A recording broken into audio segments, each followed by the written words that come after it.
Benvenuto in questo video tutorial realizzato per facilitare la presentazione della tua domanda di ammissione o trasferimento alla riserva di caccia da fare online. La finalità di questo video è quella di farti familiarizzare con la procedura di iscrizione. Puoi guardare questo tutorial più e più volte per prendere pratica con le diverse schermate del portale e se lo ritieni utile puoi anche scaricare e condividere il video con i tuoi colleghi e amici. Ti ricordo che i termini di presentazione della domanda decorrono dal 1 marzo 2022 e terminano il 30 giugno 2022. Per procedere hai bisogno di un computer oppure di uno smartphone che abbia l'accesso ad internet. Apri quindi il tuo browser preferito, anche se il mio consiglio spassionato è quello di farti utilizzare Google Chrome, già testato su questa piattaforma e perfettamente funzionante. Ora che hai aperto il browser, digita il seguente link all'interno del campo Indirizzo e premi Invio sulla tastiera. https://www.regione.fvg.it. Si aprirà il sito della Regione Friuli Venezia Giulia. Clicca sulla voce Informazioni dalla A alla Z che trovi in alto alla destra del tuo monitor. Quindi clicca sulla lettera C e dall'elenco che compare seleziona Caccia. Ora scendi fino alla voce Informazioni e servizi per i cacciatori e clicca su Sportelli per i cacciatori. Scendi velocemente fino quasi alla fine della pagina e sotto al logo di Pago PA troverai la voce Ammissione e trasferimento a riserva di caccia. Ecco, qui sotto trovi il link Compilazione della domanda online. Prima di cliccarci sopra però ti faccio vedere anche dove puoi trovare un manuale cartaceo che potrai consultare per facilitarti la compilazione corretta di tutti i campi della domanda di ammissione e trasferimento. Poco più in basso infatti troverai il link Indicazioni per la compilazione della domanda online. Cliccandoci sopra si aprirà un'ulteriore pagina contenente tutte le informazioni utili e stampabili.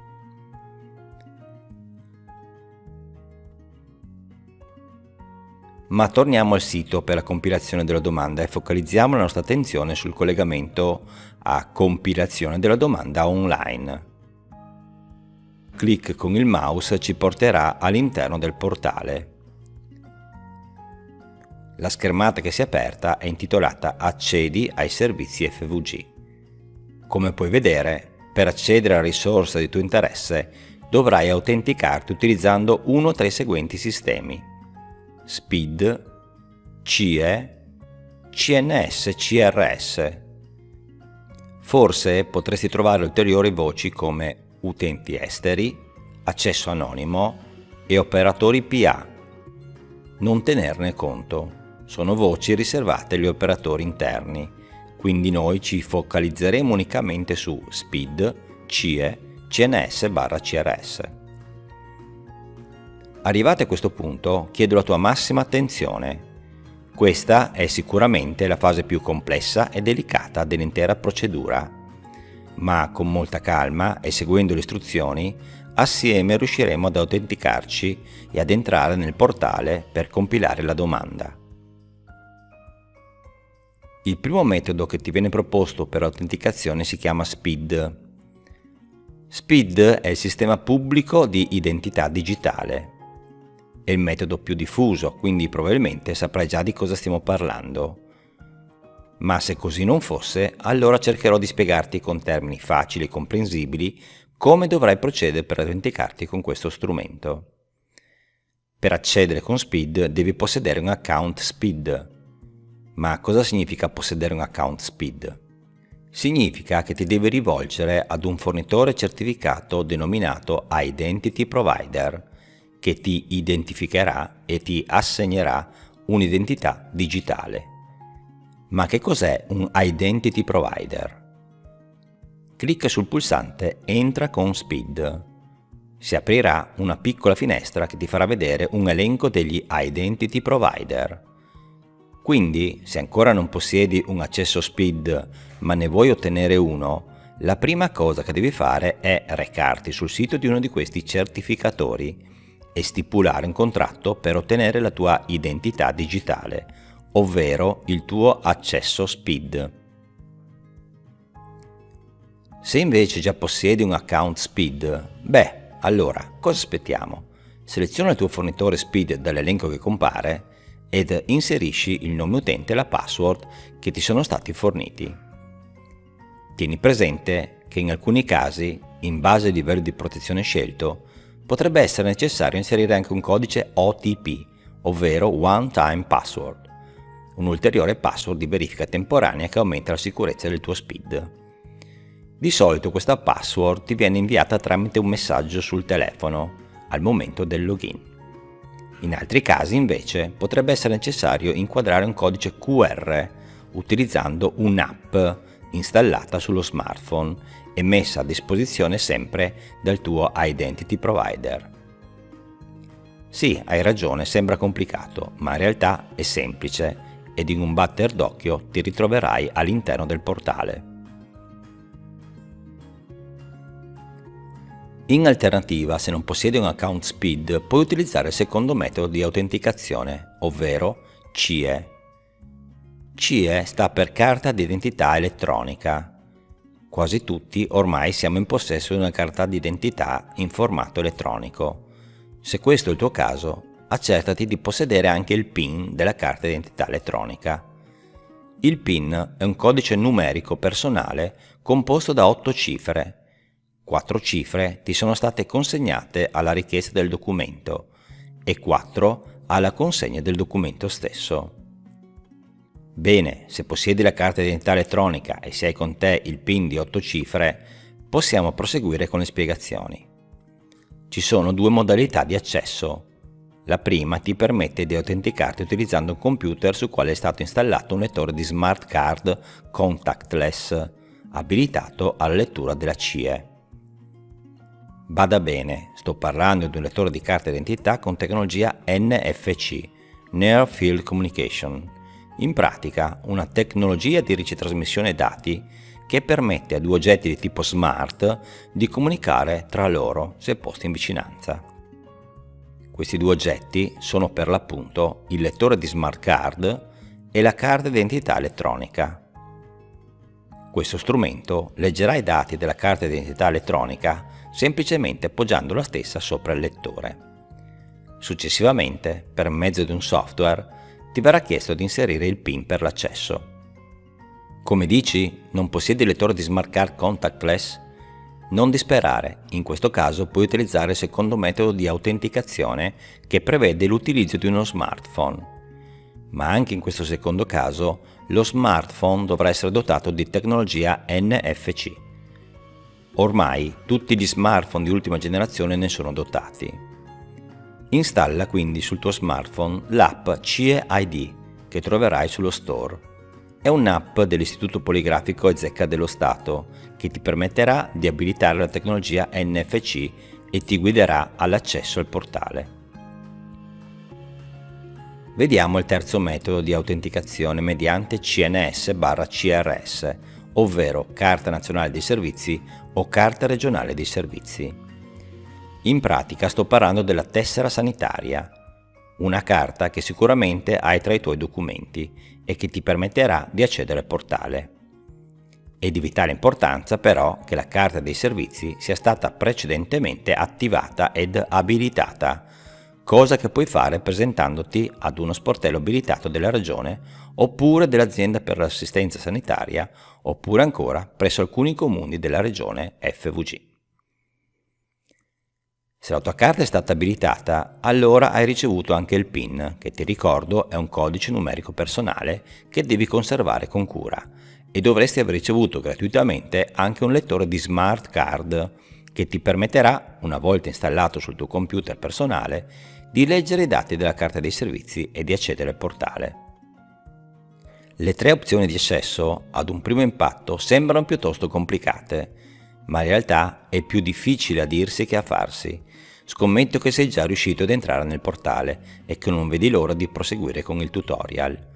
In ogni caso, se dovessi avere problemi, non esitare a contattare il numero verde dell'INSEAD, chiamando l'800 098 788, che ti fornirà l'assistenza necessaria per accedere alla piattaforma. Se hai seguito le istruzioni che ti ho fornito fino a questo punto, allora dovresti essere riuscito ad entrare nel portale. D'ora in avanti le operazioni saranno estremamente più semplici ed intuitive, questo te lo assicuro. Proseguiamo quindi nelle spiegazioni. Ti trovi all'interno del sito per gestire le tue istanze online. Ti faccio notare che sul lato destro del monitor compare il tuo nome e cognome. Cliccandoci sopra puoi scegliere di uscire dal portale. Poco più in basso puoi scegliere di visualizzare il sito in lingua italiana oppure slovena.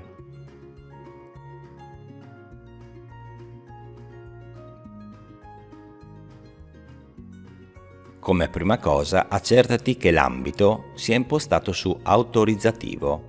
Dovrebbe esserlo già impostato di default.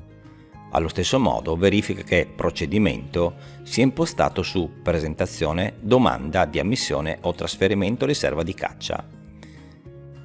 Se è la prima volta che accedi e non hai ancora modificato nulla, sarà attiva solamente la voce nuova istanza, altrimenti potrebbero essere attive anche ulteriori voci. Compiliamo quindi la nostra prima istanza cliccando sul pulsante Nuova istanza. Nella nuova finestra clicca con il mouse sulla voce Compilazione dell'istanza, comando che occupa tutto il riquadro. Diamo un'occhiata all'interfaccia per capire come muoverci all'interno del sito. Su in alto troviamo il menu. Un clic farà comparire un riquadro alla sinistra del monitor che porterà alla luce le varie voci del menu principale con la possibilità di saltare rapidamente tra le diverse sezioni del sito. Cliccando nuovamente sulla voce menu, lo stesso si contrarrà sparendo dalla nostra visuale. Al suo fianco la freccia indietro ci permette di ritornare rapidamente alla pagina precedente. Poco più in basso troviamo le informazioni di sistema che ci dicono il numero dell'istanza e la data ed ora dell'ultima operazione effettuata. Al suo fianco troviamo eventuali avvisi di sistema. Più in basso il comando compila risulta attivo. Al suo fianco i comandi prosegui, controlla e convalida e trasmetti invece risultano ancora disattivati. Si attiveranno mano a mano che proseguiamo nell'inserimento dei dati. Ancora poco più in basso trovi i dati istanza con i relativi pulsanti compila dati ed inserisci allegati. Ti faccio notare che a fianco dei dati istanza è presente una barra arancione che sta ad indicare che l'istanza è in compilazione. Nel momento in cui l'istanza viene compilata, la barra diventerà di colore verde. Più in basso ancora alcune informazioni utili ti guideranno nella navigazione della pagina. Bene, proseguiamo quindi nella compilazione della nostra prima istanza cliccando sul comando Compila dati. La nuova finestra ci porta in evidenza il punto in cui ci troviamo, ovvero 1.1 anagrafica richiedente. Compiliamo quindi i campi tenendo presente che quelli affiancati da un asterisco rosso sono obbligatori.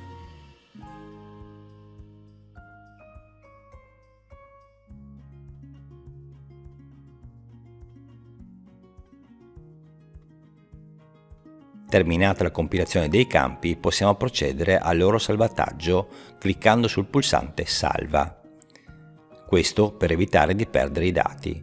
Oppure sul comando Salva e continua, che oltre a salvare i dati ti porterà alla schermata successiva. Clicchiamoci sopra. Ti faccio notare che la matita posta a fianco della voce 1.1 anagrafica richiedente si è trasformata in una spunta colore verde ed il focus è stato spostato sulla nuova finestra 1.2 Verifica utente. Nella nuova finestra non c'è nulla da compilare, il sistema semplicemente verifica che il codice fiscale dell'utente che ha effettuato il login corrisponda a quello inserito nella scheda anagrafica. Quindi se la verifica ha esito positivo, possiamo semplicemente proseguire. Come puoi notare, puoi sempre ritornare alla pagina precedente per apportare eventuali correzioni.